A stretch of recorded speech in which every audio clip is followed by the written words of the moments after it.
Recording. Okay. This is Popper to the People. With me this week is Chris Hello. and Mr. Dan. Tjena!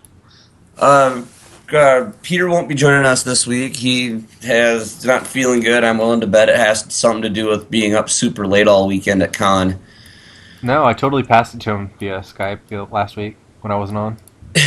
Yeah. It was a- No, it was pretty. This kind of leads into our. But yeah, we'll take care of news later. But talk about that later. But yeah, it was pretty crazy. Whole weekend of just nonstop gaming and stuff. But what have you been up to, Dan? What have I been up to? I've been playing a lot of M14 during the Born of the Gods pre-release. Yeah, Been playing some Modern, some Pauper, it's cool. but mostly M14. Yeah, you tried a few decks out that I see here. Are you trying to Oh, revisit yes. M14, Dan? Like, what is your reason for coming back to Now, M14? I had a lot of fun playing M13, and it started about this time of the year because now nobody really good is playing the core set, and I like core set limited much more than I like the sort of main set. Yeah, just having a lot of fun with the core set. Yeah. So this doesn't have to do with your 100 videos of M14 or whatever that you promised?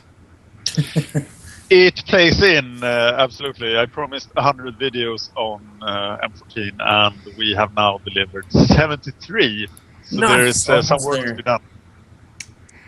Man, Yep. I wish I could pursue it, but I don't know. I'm moving on to Born of the Gods. Right now, the value is there, absolutely. The worth of a pack of the cards in a pack of M13 is quite a lot higher than a pack of Theros. Yeah. Did you try it? I noticed here you froze from last week. You you tried playing a few decks that we had on a few episodes ago. Yes, so remind me what the decks were. I've been The playing Cypher about... deck, the Simic Cipher. Yes, I played that. Lost badly, if I remember correctly. Yeah. Which one was the other? Did you try the Zoo deck? Yes, I did. Yes. What? And I think there I should have... I'm going to try that more because it seemed that it had a lot of potential, but what I expected to happen when I played it was that, okay, now I play from the top of my deck because my opponent managed to deal with all my stuff. Yeah. And I have no card draw, and that's exactly what happened. So I actually also been testing... Yeah. Oh, sorry. No, sorry. Keep going. Go ahead. Oh. No, I tested, and a lot of other guys tested the Shaffa Waffa Exhume Control deck, which is a ton of fun. I've been playing Rugtron. I've been playing Chris Delver deck. And I've been playing the Iset Control List. How they working for you? I haven't lost yet with the Iset Control List. That's good. And both Tron and Delver are performing a lot better than I've played a lot of Pauper decks, and I keep maybe too extensive statistics, and both Tron and Chris's Delver list are exceptional. Yeah. I have a really high win percentage. That's cool. Well, there you go, Chris. That's awesome. So great decks. Yeah. Trending. So, obviously, I've been playing a lot of Delver, as you guys can tell by the results. Yeah. I tweaked the list to try and beat the blue-red control deck. It no longer feels unwinnable because I put Stormbound Geists in, one in the main and two in the side. And in the main board, I just got Frostburn weird because I found I was like siding Frostburn weird out in every single matchup. Like even matchups where you'd think he was good, I was siding him out. Yeah. So I'm like, what is this guy actually doing for me? He's not doing anything. So I'll just take him out and put in Stormbound Geist. Yeah. And then out of the sideboard, I took out Deprive and Dispel, which were two cards that I brought in against removal heavy decks anyway. So I just took those out and replaced those with Stormbound Geist in my main deck. So the Stormbound Geists are awesome. They just do so much for the deck that provide it with the extra resiliency against removal heavy decks. It's also awesome against. There was a few Delver lists running around before that run 4 serrated arrows out of the board, and Stormbound Geist really just negates serrated arrows altogether. Yeah. So yeah, the Stormbound Geist took the spot of that. Made it where it was really good against opposing serrated arrows. That's cool. So that's what I've been doing with that deck. See, the last 3 Premier Event outings I've had were the most recent one I did was Sunday. I made top 4. I got eliminated. I beat Blue-Red Control in round 1 of the top 8. I went 5-1 in the Swiss. Then I beat Blue-Red Control in round 1 of the top 8, and then got paired against it in round 2 as well. And I lost that time in round 2 of the top 8. But then the 2 previous times, the 2 prior times to that, I made top 2 and decided to split with not like unfavorable matchups, but like the 50-50 matchups. Yeah. One of them was some old guy who was usually piloting teachings. I think he was that day too when I split with him. Yeah. So that's fine. I mean, like I'm about 50-50 versus him in competitive play, so it could have gone either way. I was like, let's just split. So split with him, and the outing before that, I made it to the top 2 against Mezel.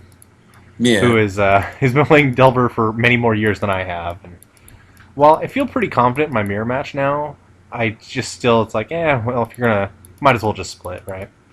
Yeah. He's clearly a better player than me, and so I'll split with him.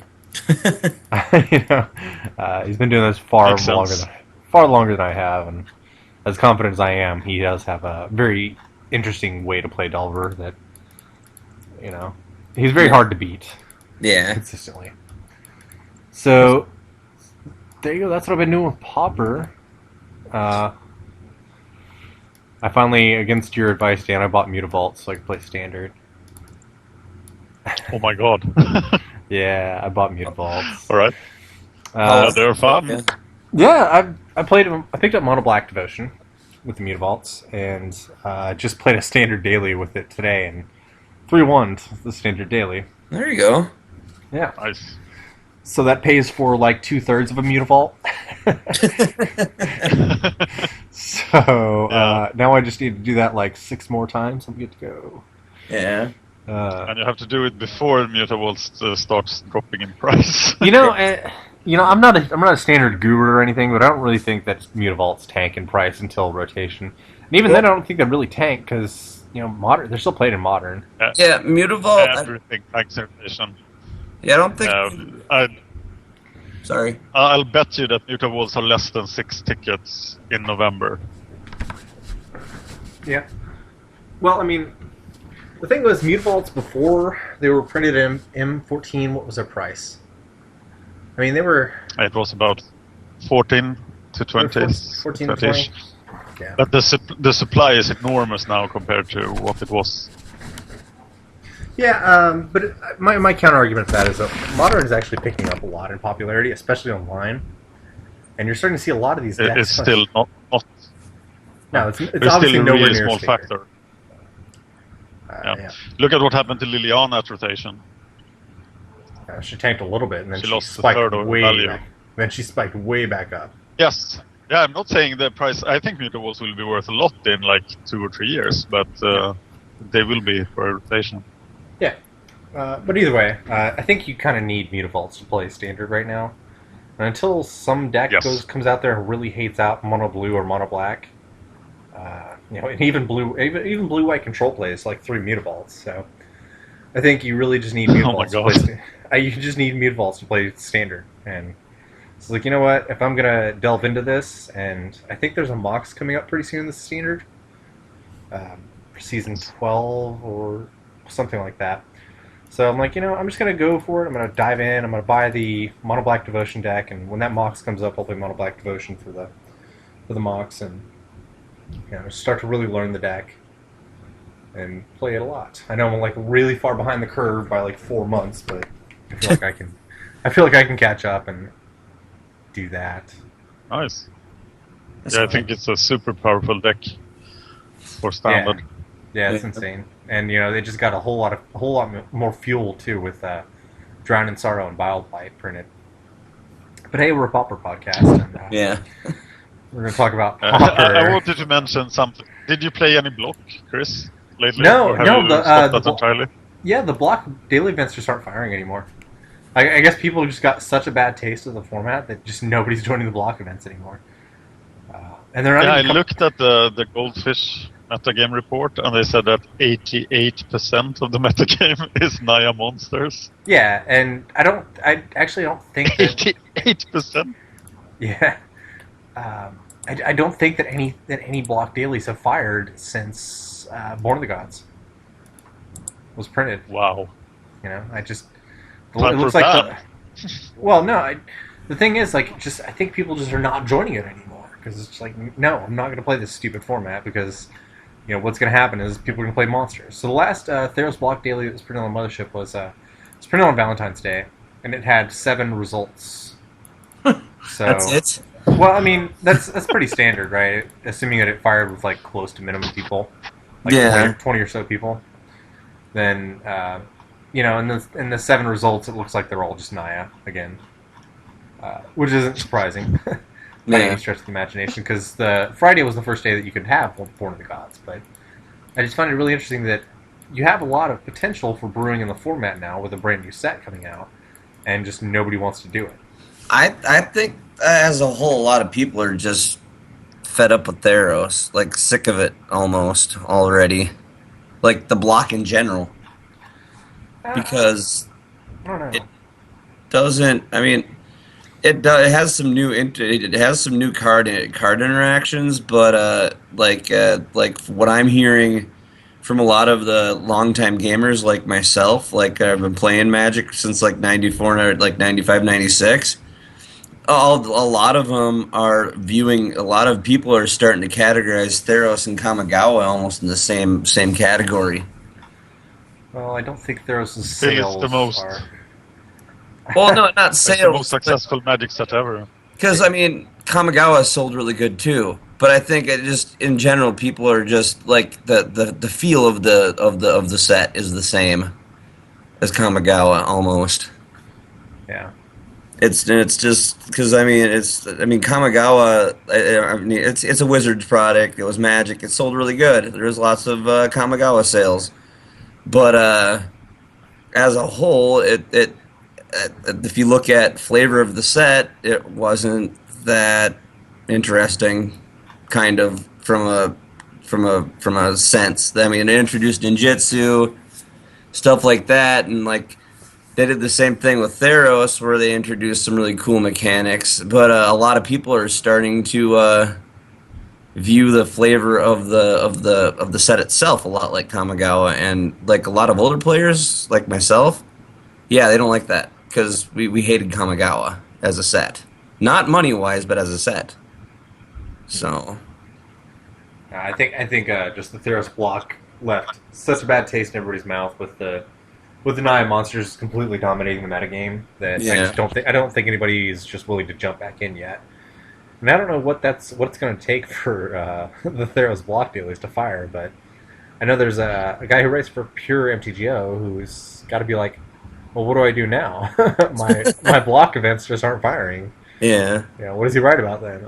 I don't know. Probably jump the standard. Yeah. Well, that's not his thing. It's the guy is named Psychobabble. He does a round of block for Pure MTGO. Yeah. And that's all he does. He's written something like 80 some odd articles, a weekly article. So that's his series is around the block, and now his block events aren't firing. Yeah. So it's I don't know what to do. Yeah. Maybe that changes after. What did he write about the last few weeks? He basically wrote about praying about how hopefully Born of the Gods would get rid of the monsters deck, or at least make it somewhat comparable. And I talked with a bunch of people before Born of the Gods came out too, brewing with them. Hey, what are we gonna do with these cards that come with Born of the Gods? And all these chats with people that I had about where to go and what to do. with Born of the Gods release are kind of moot because the events are, they're filling up less than 10 people. Yeah. Less than 10 people are even joining the event, man. Like, that's the sign of a dead format, is like when you can't even get a daily event to fire. It's like, man. Yeah. I don't know how they fix that. I talked to Greystone yesterday, and he mentioned a blue-red deck that beat monsters that he was testing. Yeah, that's what he thinks. It is, yeah. Yeah, it sounded pretty good. Yeah, I mean, I guess maybe he discovered a trick that worked, right? But from what I saw, like, you can't have...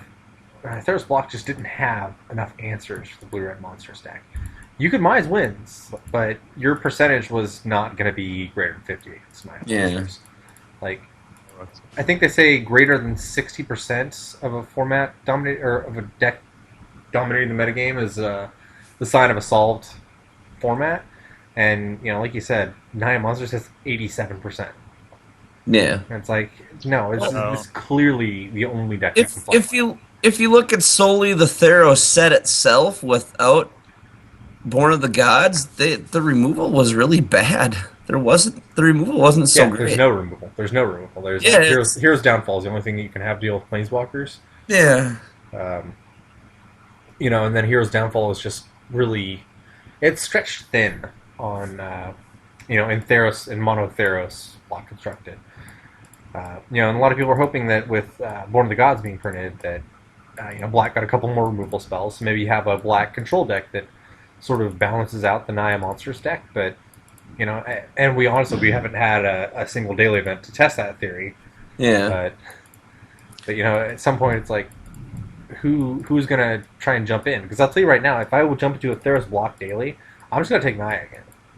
I'm not even gonna bother trying to test anything else, because Naya is one of those, is the problem deck. And it's like, you have to answer me, and then if you answer me successfully, then you still have to win through my defenses. Yeah. So it's like, that's the deck that I'm going to take. When a deck reaches 25% in Pauper, we start crying about bans. And this deck has 88%.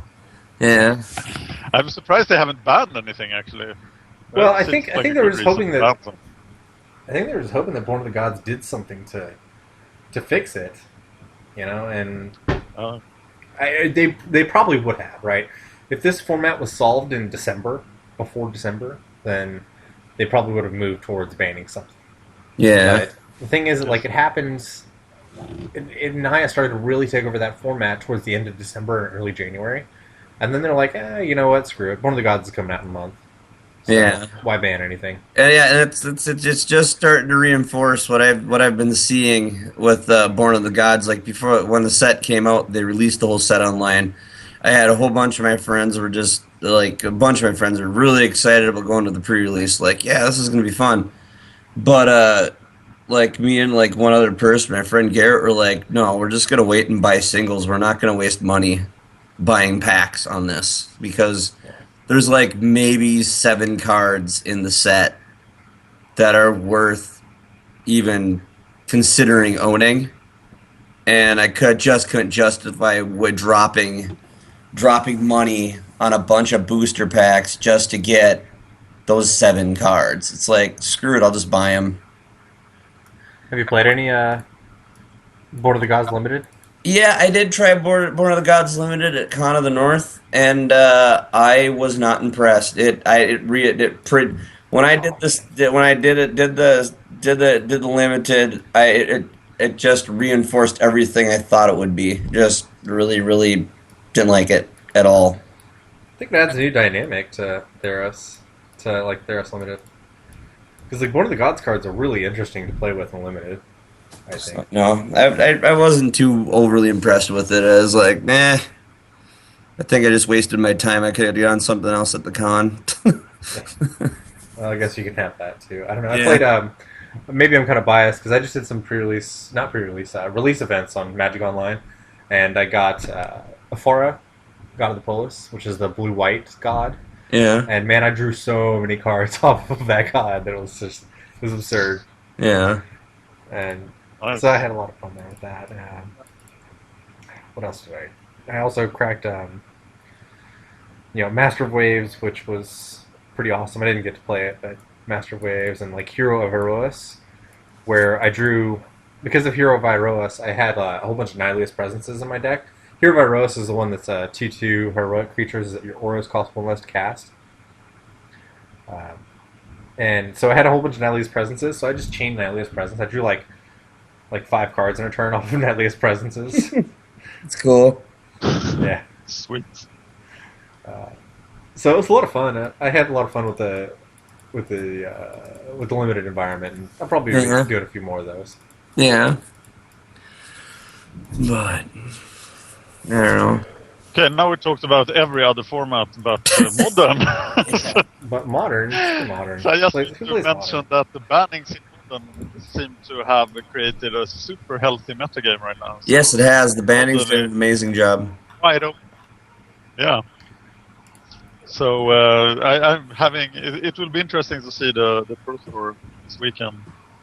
Yeah. Oh, is that this weekend? How's Zoo doing? I figured Zoo would make a huge appearance.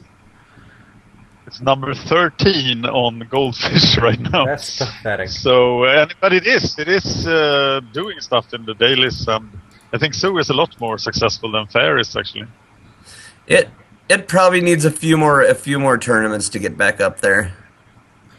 Yeah, Oh, because there are Nakattles being played a lot. Yeah. When I was at con, we ended up having a lot of level up games. Being that the Magic coordinator, there was no Magic at con. Magic players still showed up and demanded it. So level up games are starting to try to find room and do some impromptu Magic events, which they did go down. And that's what what the big hype was in the Magic community was a lot of talk about Modern and a lot of talk about Pauper. In the local area here in Minnesota, you're starting to see a lot of Magic shops starting to put up paper Pauper events, and it's actually now starting to take fire and become a thing. That's cool. Unfortunately, Fantastic. But unfortunately, Pauper's it's never going to be sanctioned by Magic, right? Or by Wizards, right? They're never going to give it prize support. I do appreciate that people are doing paper Magic events though. That's pretty awesome. Yeah, and as a large some of them because I talked to a bunch of them while I was at con and it was basically they're like a lot of them are but the thing is the catch is a lot of the stores are actually following the online rules. They aren't allowing in the Hem to Turoks and stuff, which makes for a metagame that's playing on the same almost on the same level as online, so that's kind of cool. Yeah.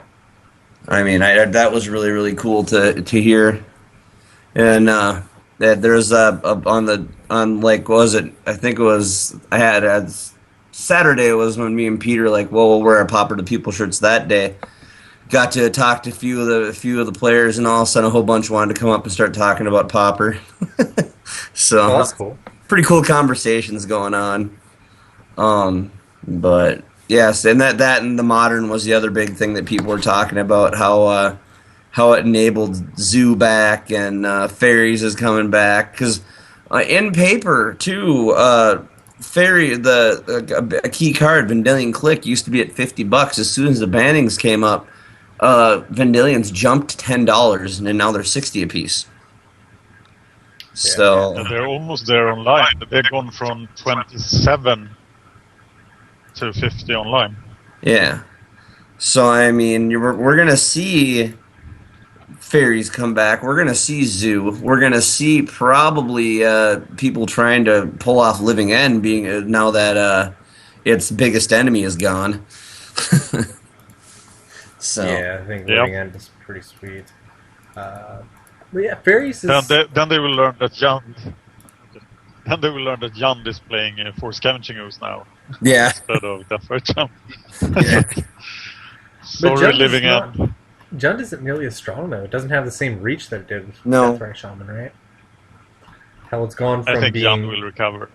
It's gone from being the clear 20% of the metagame to 5. Yeah. So it obviously took Yeah. a big hit there with a lack of death right shaman. Yeah, when I was talking this weekend at con when they wanted to talk about modern, I was just basically it's like, well, I think what Wizards realized when they went through this bannings, the first thing they banned was the braid, you know, Bloodbraid braids. Elf, yeah. Yeah, blood braid elf because it's like yeah, it's just ridiculous and Jund. Well, all the Jund players did was take their death rights out of the sideboard and throw them into the main board, and then it created an even bigger threat, which killed a few decks. And when Wizards looked at that, they're like, "Well, we need something to combat Jund," which that obviously that's what the bannings were for. And you got Zoo. I've seen the Zoo Jund matchups, and Zoo can actually go against Jund and actually do something because when I've seen Jund play out, they can remove stuff, but if the creatures are dropping too fast, Jund has a problem with that. They can't deal with Yes. the fast drop creatures.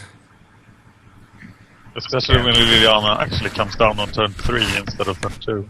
Yeah, I mean it's hard for him, and it's the same thing with fairies. Well, with Bitter Blossom, after fairies disappeared, Bitter Blossom, or after Bitter Blossom disappeared, fairies can answer Jund too because they can play the key and counter spells. I mean, so I think I think the bannings were actually really good and it made a healthier metagame for Modern. Instead of having It's telling that the number one deck has 11% of the metagame. And that's a healthy format. yeah. It's affinity. Yeah. So, but yeah, Good old affinity. yeah. Unfortunately, you still have the price of entry into Modern. That's bad. Yes. I say that, and I have a standard deck now, so... Yeah, at least you get to keep the money if you buy a modern deck.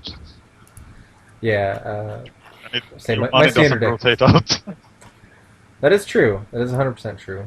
Yeah. So, I'm going to be on the lookout for what kind of a Modern deck I want to play. The problem is I want to play... Like, the Modern deck that I want to play is $500. So... What do you want to play? Just one play. Blue-white red control. I think Yeah, that's what I want to play. 550 right now. I think that's what I want to play. You want to play I'm with not a red, big white, combo. blue? Yeah, I'm not a big combo player, and like I think Merfolk is just not strong enough in this. Yeah, a lot of people are obviously very successful with Merfolk, but Yeah. I think it's just not strong enough. It is pretty bad against spot removal. Yeah. So that's just my That's opinion. I don't know. I've never played Modern, so if you've played Modern and want to like one up me or talk to me about some Modern and what I should play for Modern, whatever, it's cool. Come talk to me. I'm kind of curious. I want to delve into as many different formats as I can. I'm trying to expand my horizons away from Pauper. Well, not I still love playing Pauper, obviously. Yeah. That's cool. Speaking of Pauper, Yeah. Speaking of, yeah, we finally gonna start talking about Pauper now. We're like 30 minutes into the podcast. We're talking about Pauper now. Yeah. We do have some metagame results posted here.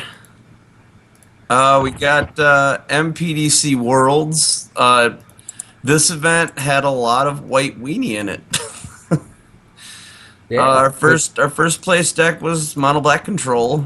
Our second place deck was White Weenie. We had a T4 Hexproof deck, a T4 White Weenie deck, a T8 Mono White, another T8 Mono White. And then down here we had a deck that was sort of mono white, but it was running some extort. Had a black white extort deck. So cool. extort. I love this Funny. black white. I love this black white deck. This extort deck. It's pretty awesome. That's my opinion. Anyway. That was what I was playing when I played Standard Pauper seriously last time. Very close to my deck. yeah, extort is still pretty oppressive if it can go off properly. Because it really doesn't matter what you do, you're still hurting your opponent. Yep. So, Yeah. but yeah, we had that result. And then we Shout out. have a premier event here that has a Stompy deck in first place. Yeah. So Stompy made it all the way to the top in this premier event. Thiago AM. Yep. Yeah. Did you ever happen to play this guy at all? Ever? No, I have not. Well, I mean, maybe I did back when we had dailies, but Yeah. I don't recall. I haven't played him in a premier event since he's been Okay. on this list. I haven't seen the name though. He seems like he's a pretty well-versed player, Yeah. and Stompy is a very good metagame choice. I think we said that a Yeah. few episodes back, where Stompy was a Good. really cool choice, really good choice because it beats Delver and it beats the blue-red control deck. So Yeah. One of the key things I'm seeing in his deck, why I'm guessing why he did so well, is he is mainboarding Riverboa to basically just get by blue. Riverboat and Scattershot Archer. Yeah. I So agree. yeah, he's really just sticking with blue players. Yep. No, it's totally the right choice, right? Scattershot Archer is not like the most impressive turn one play against control decks, but you know it still can enable bloodthirst for your Scargin Pit Skulks, and Yeah. it wears a Rancor, you know, so Yeah. you can't really argue with scatter shots. And you know, like Delver has a really tough time beating a turn one scatter shot, especially pre-board. You know, pre-board Delver's not going to beat a turn one scatter shot Archer, so Yeah. it does. You do have that going for you. Mhm. I shouldn't say not going to beat. We still have snaps and stuff, but it's going to be very hard to beat a turn one scatter shot Archer Yeah. pre-board. And apparently, if you were we look at his sideboard here, he really, really is really hating out that affinity for gleeful sabotages. Yeah. A fourth Thermokarst. I don't know that Gleeful Sabotage, like 4 Gleeful Sabotage. If I'm playing Stompy, I'm not bringing in 4 Gleeful Sabotage against Affinity. Yeah, It's too much of a him. do nothing card Yeah, against Affinity. but It's fine to like bring in 2, maybe 3, but sometimes it's just gonna get strained in your hand. I actually think Gleeful Sabotage is more Delver hate yeah, to kill Spire Golems and straight arrows. yeah. But yeah, multi-use card right there, and then we got the Hornet Sting, which there's 4 of.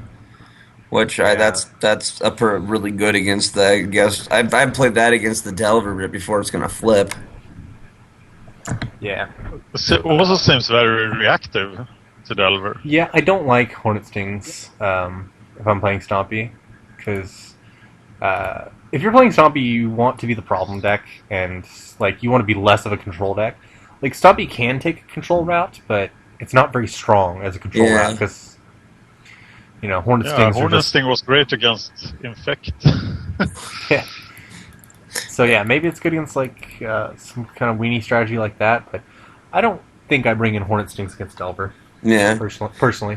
Basically, all you really want to do with Stompy anyway is just drop and swing anyway. Yeah, I think I want to be the What's up problem. with the Thermokarst?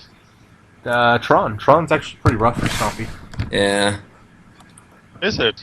Oh, Yep. okay. Fangor Marauder is pretty bad, yeah. Yeah. Fangor Marauder is really bad, and if they get the Fangor Marauder out, you're pretty well screwed. So your best bet, one of your decent bets is to Thermokarst their Tron pieces and turn them off of Tron. Because not only does the Fangor Marauder really hurt, but a big Rolling Thunder wipes your board. So Yeah. you want to keep them off. You want to keep them off of big mana as long as possible. Yeah. Because Thermokarst constantly keeps them in a setup mode so you can get through. Yeah. That being said, I still don't actually like it, but Yeah. I haven't played Stompy in a while. Maybe that's the right choice for Tron to beat Tron. But the last time I played Stompy, I just killed Tron on turn 4. Yeah, just ran through. I did that. I did Stompy for a Pure MTGO article on 2 weeks ago, I think, maybe. Yeah. And I turned 4'd him, and then I turned 5'd him. I was like, all right, well that wasn't very hard. Yeah. Now let's see what we got in the rest of this premier event. We got some old guy with his his control deck. He's playing mono blue Oh, control. Very interesting take on it. At this time he's playing Mono Blue. Yeah. Yeah. This one's mono blue. He does switch it up. He's always playing control deck, but this one's mono blue, which is He's drawing a lot of cards with that deck. yeah. Apparently, 4 accumulated knowledge, 4 exclude, 3 Uno's Grace are his card draw. Apparently, he likes And making 2 model. 2 model To model mixture. the mixture to get more accumulated. Yeah. Because when in trouble, draw more cards. Remember that. Yeah, well, that's how Delver works. And then we got here Perks deck. It looks like this is looking like just Delver Blue. Yep, standard Delver list. Yep, and the Z with blue-red control. Yep. I should also mention that I highlighted this list in my Pure article this week. Yeah. Yep. List is sweet. It's very, very good. Looks like it's pretty well-rounded. We'll talk about that a little bit, too. Okay. And we got Surakuku with Affinity. No. No, it's sorry, It's my bad. Delver Delver like Delver Fiend or it's either Delver Fiend. Some people call it eye candy, whatever. It's Delver Fiend. Yeah, Delver What do you Fiend. call it, Delver Fiend? And then we got Johan 80 with what looks like blue-red control. Yep. Yeah. And then Matukata Yeah. within our Delver Fiend deck. And then, Yeah. of course, the XMX. He always runs this list. Yeah. Delver. Yeah, Delver. His usual Delver list. The usual. Yep. So, nothing really. It's pretty much Shuffle Wuffa was down here a little bit with his Exhume control. Yep, his Exhume control. But that's all I really saw out of this one. Yeah. I think it was really cool that he's played it in so many premiere events. I thought he was trolling the premiere event first. But he's actually winning with it. Yeah, he does fine with it. I think he's a better control player than most people. I think if he played like a mainstream control deck, he'd probably take down an event. Yeah. But he likes playing his own brews, so. Yeah, he just likes being different. Yeah. So. And he could still be cool, trolling people. Respect to David. And I suppose it lies to the point if you play anything enough, just all the time, you get good with it because you know how to play it because you played it enough. Yeah. So. Yes. I did want to point out one of the things I saw him. I was watching him stream, and one of the cool things he does with this deck is he plays like, he'll go on the draw. If he's on the draw, he'll play like an island, and then he'll play a turn 2 Dimir Aqueduct, which makes him have 8 cards in hand, and then he discards Umlong's Crusher and zooms it next turn. So that's just mean. Yeah, it's one of the ways that I never thought. Yeah, one of the ways I never thought of that you could get Crusher in the graveyard was just by having too many cards in your hand. But like you don't want to miss your land drops, right? So the Aqueduct makes it where you're not missing your land drop, but then at the same time you get to discard still. So yeah, so I just thought that was really awesome. It's pretty ingenious. Yeah, but you need someone thinking outside the box. Yep. And then what do we got in this other one? This is yours. Oh, well, you can go over this one. You got second place in this one. Yeah. So, let's go to the top 8. The top 8 was pretty uneventful for me. I played against Chikoso FDK, who was playing Familiars. Beat him in round 1 of the top 8. He was, I think one game. I can't remember whether we went 2-1. Does it say on here? Yeah, I went 2-1. One game. I think it was the first game. I just did like the standard Delver nut draw on him. The second game, he did the standard familiar Esper nut draw on me. And then in the third game, he mulliganed to 6, and he kept a hand that didn't have any non-blue mana. So I think he got stuck with too much stuff in his hand, or too much like familiars, or maybe some sideboard cards like Lone Missionaries or something stuck in his hand. I'm not entirely sure, but he got to 4 mana, and like he just couldn't do anything because I just counterspelled whatever he tried to do, like invoking Mole Drifters and casting Force C or whatever. I just spell stuttered it or did something to counter it and just beat him down in the third game there. So then it came up against in the semifinals TKC 55, who was playing Familiars again. And I think that was much more one-sided, if I recall right. I don't know. It was another 2-1. I I can't honestly can't remember that game. I think it was just standard fare where he just killed him with the usual way. And then we then we split with some old guy. You know, he won the die roll, so I was like, "Yep, I'll take the loss," and split it up with him. He was playing teachings, Yeah. which, like I said before, it's a pretty even matchup. I think he has a lot of card advantage, so if he can make it past turn 5 or 6 or so, then he's probably got me beat. But without say if he can make it past that amount or that turn with greater than 10 life, then he's probably got me beat. Yeah. But other than that, I can beat him I can still beat him pretty handily now, especially with his deck, where he's relying on a lot of removal to spot to 1-for-1 me out. But I've got the Stormbound Geist now, so I can beat his 1-for-1 plan because Stormbound Geists are 2 creatures. Yeah. So I don't know. I think it would have been close, and we probably would have gone 2-1, whatever the outcome was. So yeah, there we go. In the rest of the top 8, we have Delver, piloted by Sika Isen, and he's running a very greedy list, 15 islands. 4 days. Yeah, 15 islands, 4 days, 4 spikes. Wow. He seems to be fairly consistent with it, though. He places pretty frequently, so I don't know. It seems to be working for him. Tempoing other Delver decks. That must be his Yeah. plan, like playing a little faster than any other Delver decks. Yeah, he doesn't even have the Spire Golem backup plan. So. Yeah. Yep. We already talked about TKC, who's playing Familiars. We have Vagar, who's playing Affinity. This is a pretty standard Perilous Affinity list. Yep. Yep. Pretty standard Perilous Affinity list. He's running Auric Sunchaser, so 4 of. Probably just to combat Delver, if I had to guess. Yep. Then we have Sick Draw, quote unquote. He's also playing Affinity. He was in 6th place. I played against him in the Swiss. He's a very interesting tech, Pirate Spellbombs. This is the guy who I think delivered my loss to me in the Swiss, was Sick Draw. Pirate Spellbombs are just a beating for me as a Delver player, because he gets to up his Affinity count, and then I can't play a Delver or a Spellstutter into this Pirate Spellbomb, because he'll just crack it and kill my Delver or Spellstutter. Yeah. So this is a sweet tech. I love Pirate Spellbombs in this list. Is it better than Perilous Research that he's not running? I don't know, honestly. Maybe against Let's Delver see. it is. Yeah, it probably is. He's not running any Perilous Research. This sort of does kind of sort of double up as a Perilous Research, because he can just, against decks where it's not good, he can just sack it and draw a card. It's not quite a Perilous Research, obviously, but I don't know.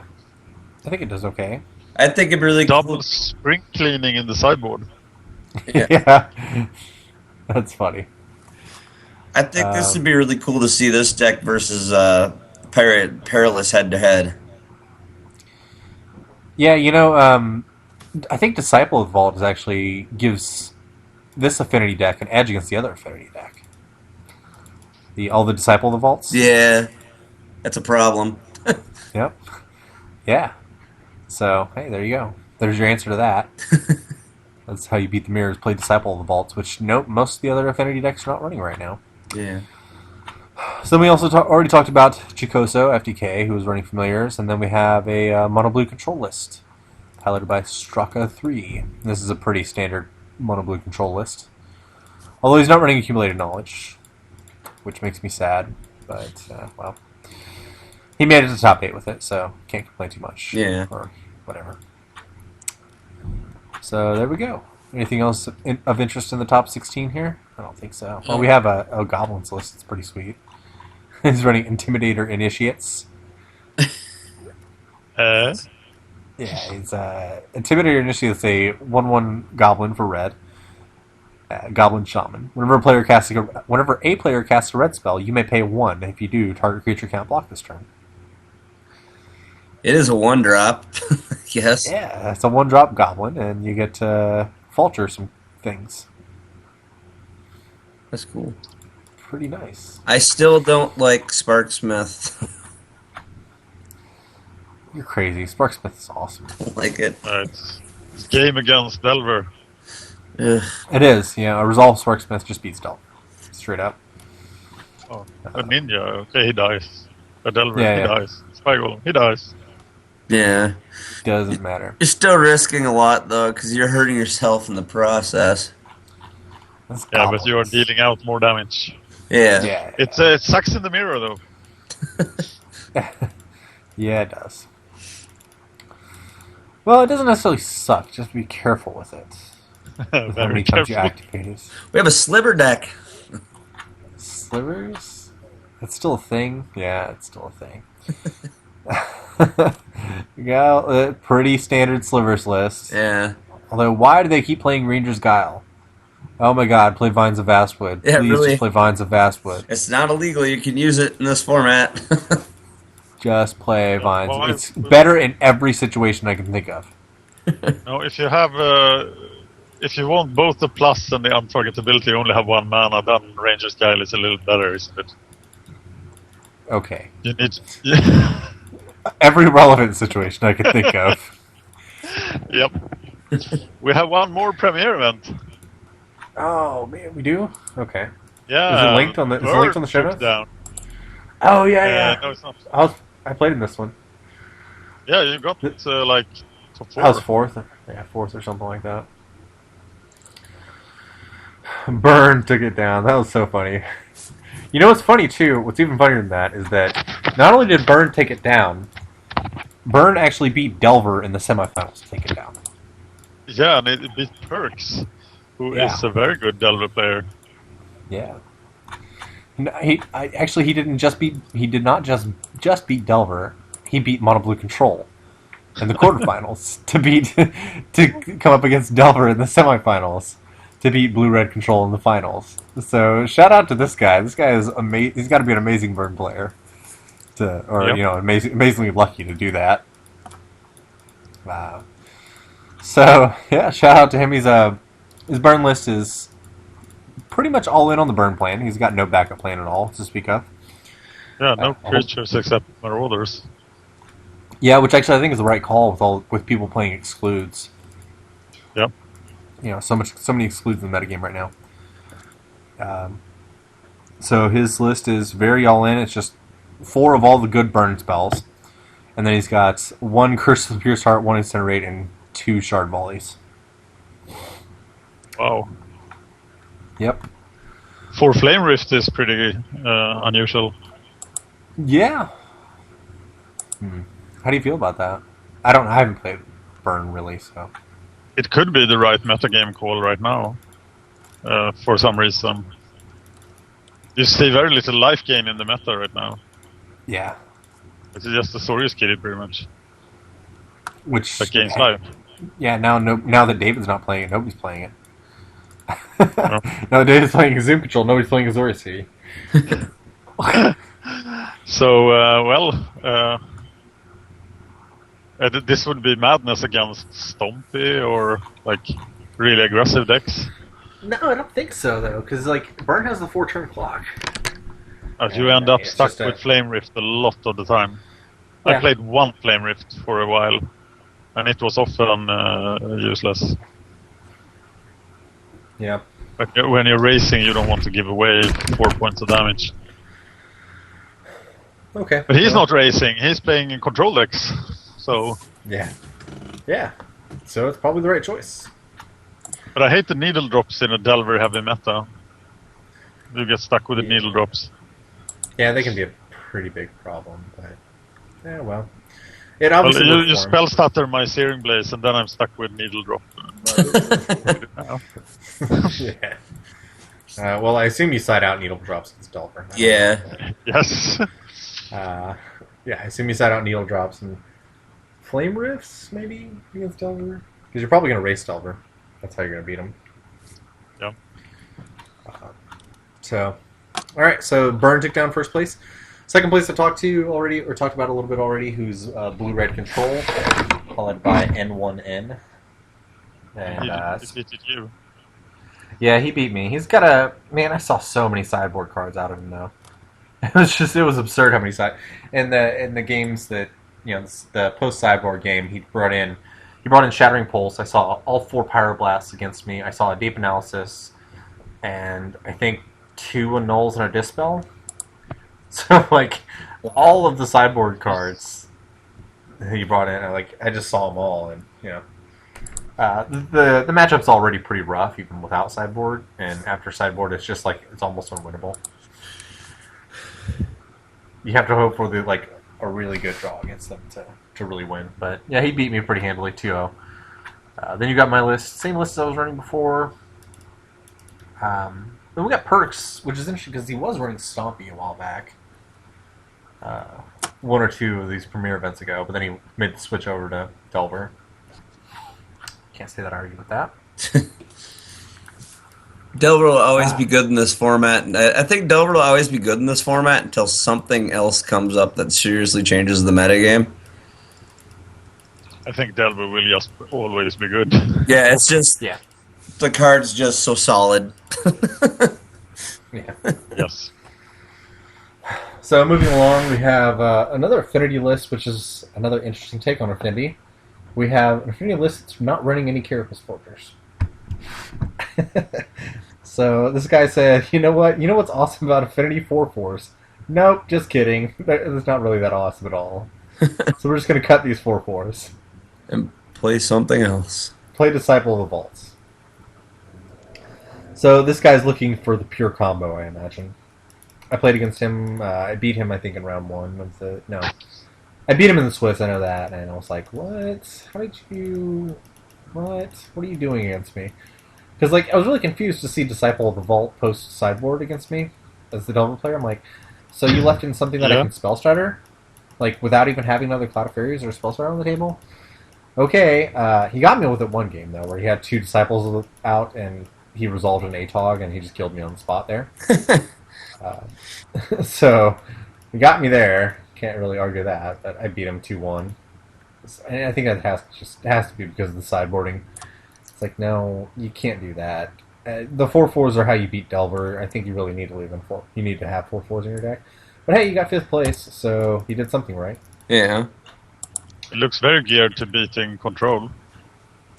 Yeah. Yeah, that could be true.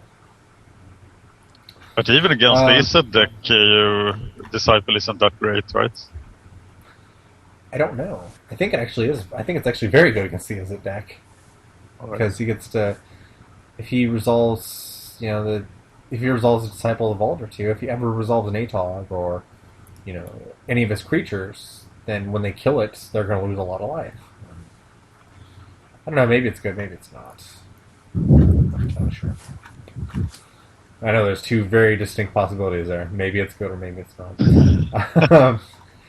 So, next we have 6th place is Corrado running Mono Blue Control again. And Barclay here, who's running Teachings. Barclay 212 running Mystical Teachings deck. And then Giarola, who... He was playing Blue-Red Control. He beat me in the Swiss, and then I beat him in the top 8. This is the first time, mark my words, this is the first time I've ever beaten the Blue-Red Control deck, is when I beat him just now in the top 8. So, and Giarola, Dan is a really good player. Yes. Was on affinity for the longest time. Yeah. But hey, now he's playing Blur Control, which is the standard list, pretty much. Not too much has changed from that. And that's what we have for the premier event. That's cool. Pop. Sorry, I forgot I had to add something to the shoutouts. Okay. What else do we have here? We do have some articles. Do we have any more metagame stuff, or? I think that's it. I'm done talking. You guys can talk the rest of the episode. No, that's fine. No, it was good. It was good interaction. I figured I wasn't going to break it up. I'm like, I'm just letting them keep going. They're doing just fine. Yeah. We had the 2 articles pop up that I found that were interesting. For where Standard Popper is related. An article on Born of the Gods and what cards really complement the metagame, the cards for Standard Popper. Namely, in white, one of the big ones that was one of the ones was, let's see here, a Crowan Skyguard. The 2-drop flying heroic, or the 1/1 flyer that every time he casts a spell that targets him, he gets a 1/1 counter. So Yeah. yeah, that seems pretty decent for what mono for what you want to do in Weenie because you target it and stuff. And then that's one of the cards. He kind of goes through in depth here a lot of different cards. It's a lot of cards for white. Revoke Existence, of course, which doesn't surprise me that reprint would become valid again because I really like this card. Revoke Existence is one of those cards that even it's the free say a standard popper picture as well as even in the EDH community, it's really not a bad card when you're going against real problem artifacts when they go to make it indestructible because it's exiles. So, and for 2 mana, that's pretty good. I mean, right? For 2 mana, exiling something, that's actually not a bad cost. Yeah. For an exile. I mean, it could be a heck of a lot more expensive than 2. So, but yeah, and this is a great article. I happened to skim over this one when I was donating plasma today. That one's pretty sweet.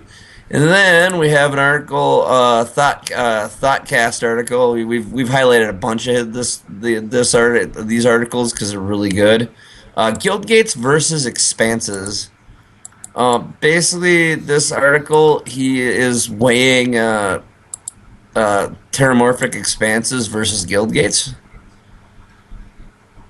I love the way David breaks down things like this. Yeah. And now I hear myself. Yeah, I think he does a really good job of it too. I mean, this is a really in-depth article, and he goes into a really good explanation of everything. So it's pretty cool. And talks about Cloud Post a little bit. Old memories. First rule about Cloud Post: you do not talk about Cloud Post. Yeah. So, another great article for our listeners to check out. Got any news for finance there, Dan? Oh, yes. Go for it. Finance is... I hear a lot of echo right now. Do you hear me echoing? No, I do. I hear you echoing. So obviously, if me and Dan are hearing it, then it's Nathan's problem. Yeah, my headphones aren't working for some reason. Sorry. Alright. Oh, now we have the echo still. Nate. I'm working on it. The headphones aren't working for me for some reason. Echo.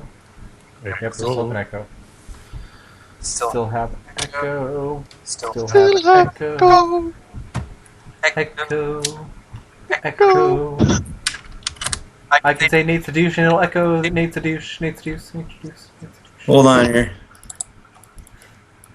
Nate's a douche, douche, douche. Here we go. What? Is there no echo? Well, there's no echo. Yeah, no echo. Say something. Something. Alright, good. We have no more echo. Okay, time to talk But we about did clearly finance. establish so we did clearly establish that it was Nate's fault. Let the record show. Finance. For Magic Finance is it's very fun to make speculations and like the upcoming Pro Tour now to call what cards in Modern will be successful in the Pro Tour and what will not. And Bitch.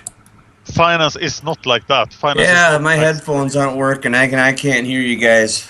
Okay.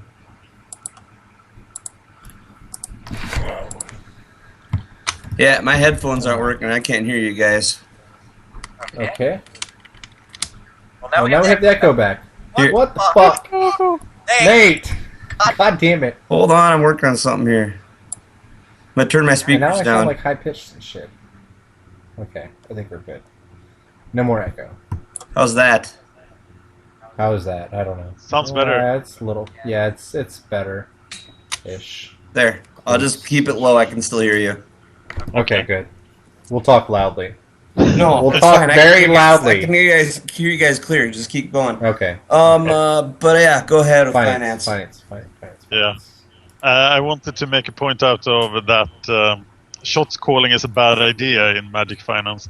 To be successful in Magic Finance, it's a grind.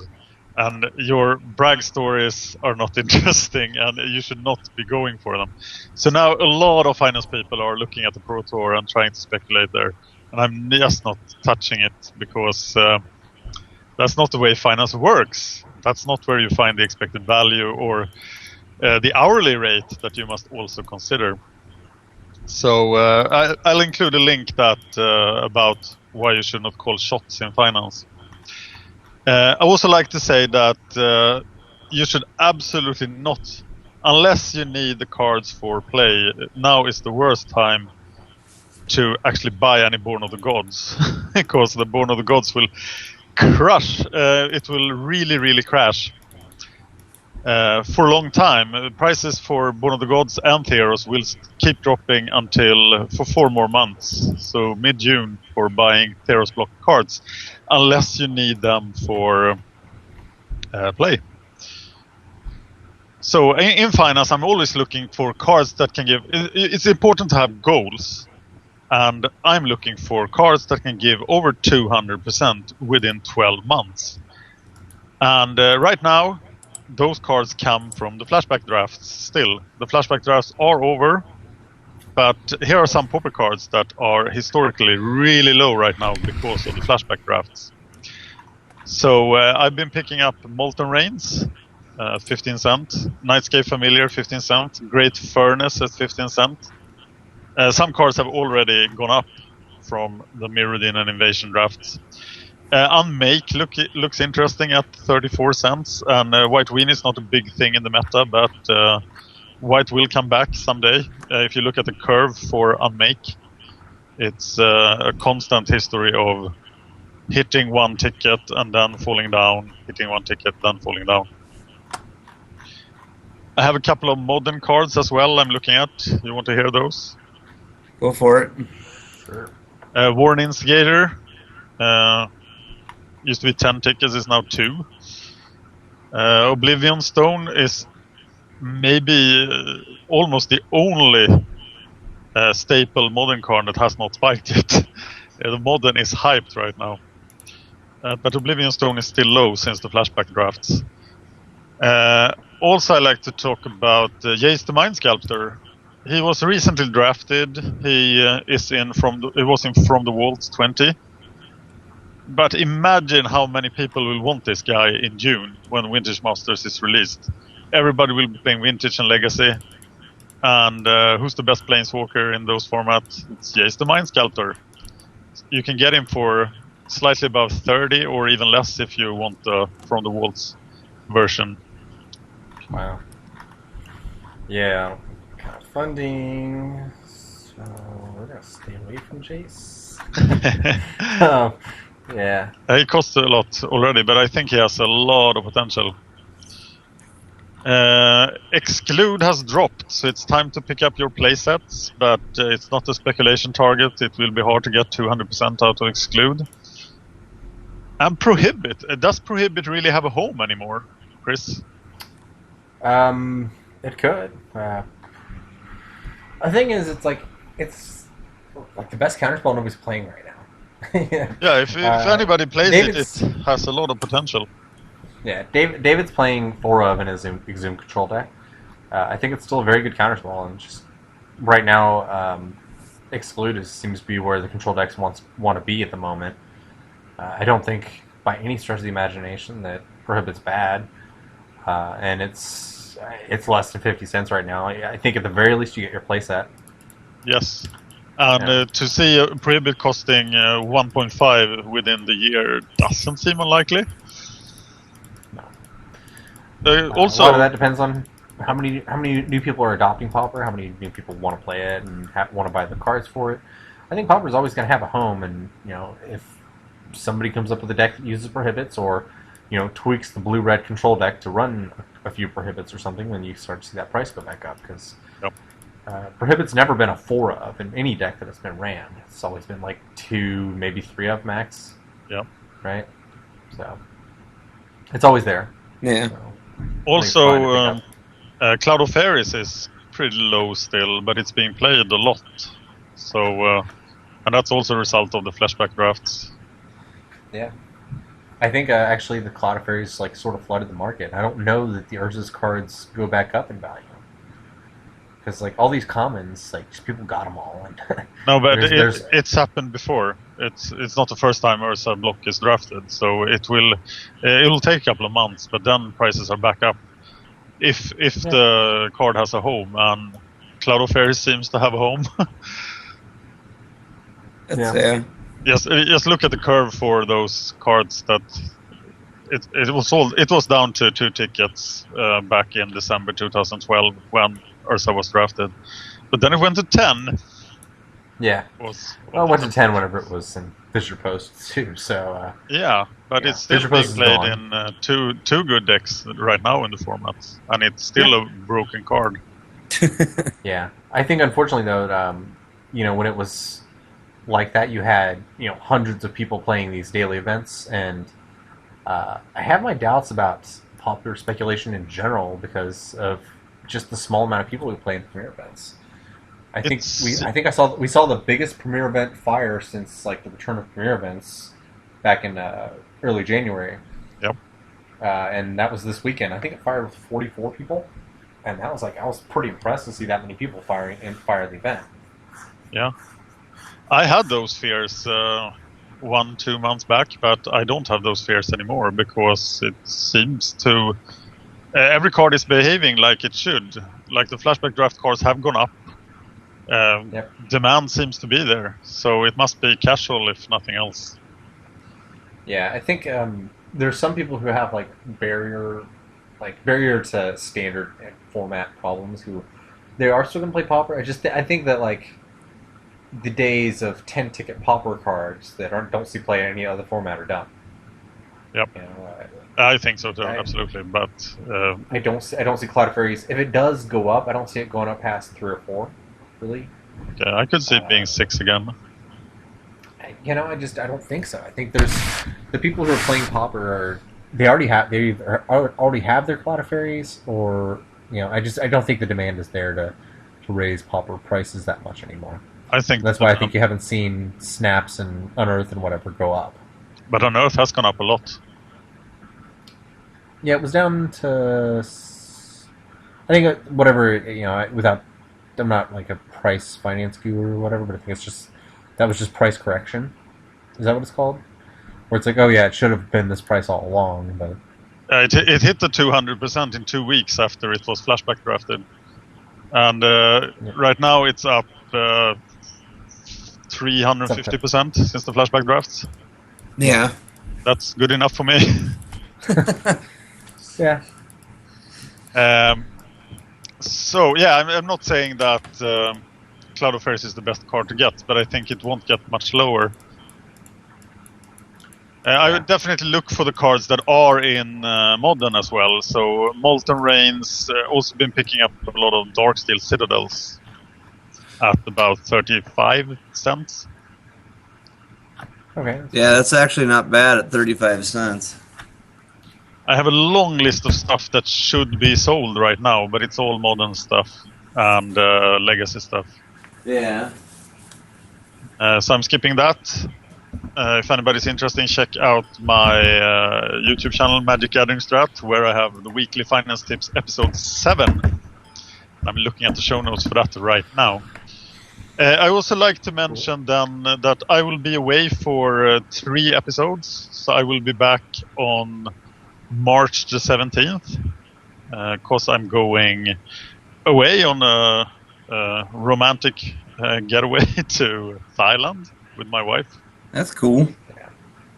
Yeah, we're going to stay in a really nice hotel right above where the tsunami hit Phuket.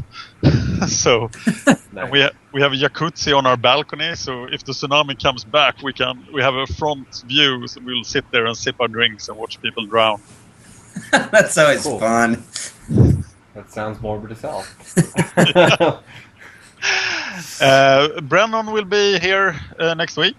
Yes, that's the other thing in news I was going to mention. We are going to have Brandon on next week before you go off to... No, I'll be going off now, so... Oh, so we're going to just have Brendan and not you? Yes. Okay, that's fine. So the standard Pauper Gauntlet starts on Monday, on the 24th of February. That's cool. And I bet Brennan has a lot to say about that next week. Yeah, could you send me his contact when we're done here so I can get that? Yes. Contact info? Yeah. Okay.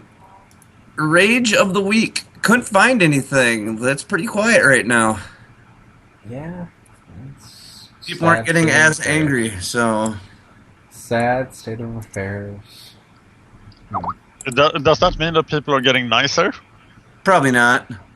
No, not at all. They're just silently raging at home to nothing. But that's good. Exactly, that's what I thought. Yeah, it's very good for the game. What else do I got here for news? Conspiracy releases this summer. I'm guessing this conspiracy release is probably on the back of the fact that they messed up and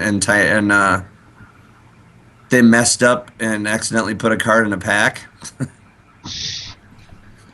Cat's out of the bag, so Wizards decided to just let it out because there's really nothing they can do about it. That's the conspiracy that nobody cares about. Yeah. I think this is their attempt at viral marketing and it's failing because I don't care. Yeah.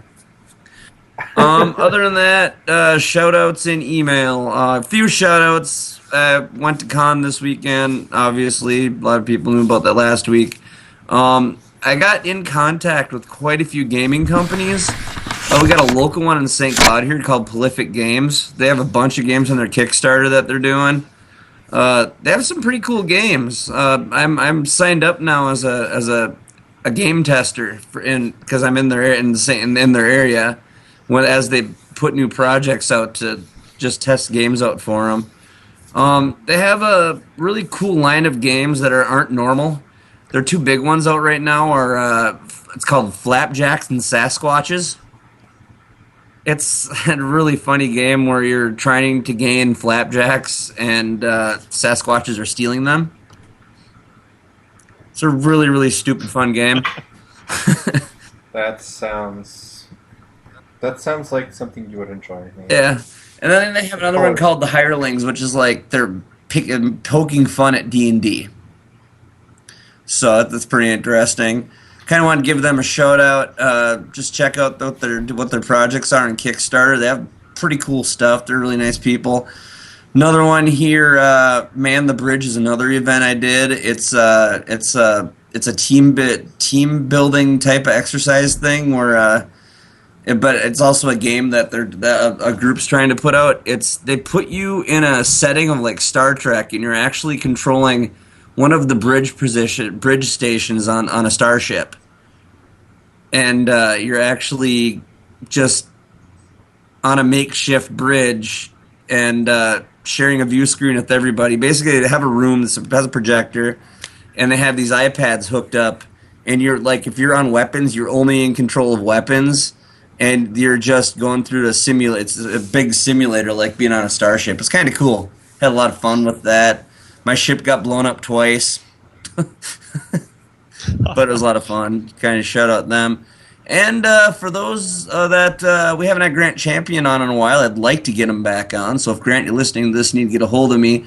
Grant Champion is back and streaming again. Come back to us too, Grant. Yes. So hopefully we can get him on here. And but if you have a chance to check out his channel, because he's streaming again, so it's pretty sweet. Wait, you know what? He's still mad at us for losing the episode where he was on. No. No, he's not mad.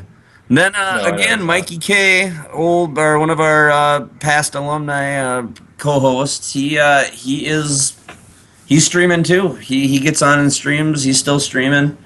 So yeah, check those guys out, and just check out their channel. Are they both streaming exclusively Pauper? They stream everything. They do some Pauper. They get on and do some Pauper, but it's usually makeshift what they feel like streaming at the time. So, But yeah, they stream everything. I've actually watched a few of Grant Champion's Kingdom Hearts streams. That's pretty funny because he has if he's not streaming Popper, he'll do I think one time he called it Drunken Kingdom Hearts. That was hilarious to watch him stream that then. You can. Drunken Kingdom Hearts is the same as regular Kingdom Hearts. Kingdom Hearts is just a mash button game anyway, pretty much. Yeah. So, but yeah, they're out there streaming. Kind of check them out. But before we go, how can they get a hold of you, Chris? I know there was something else I wanted to say, and I can't remember what it was now. It's pretty awful. Okay, well, I'm just gonna shout out. Oh wait, I want to do a shout out. Go for it. I want to do a shout out. Hold on. I'm still trying to think of the shout Okay. out. It's coming. Dan, do your contact info thing. Okay, I can do shout-outs. Shout-out to everyone who has been doing Born of the Gods videos on Magic Gathering Strat. I can't remember all of you, but there are plenty of Born of the Gods videos on Magic Gathering Strat.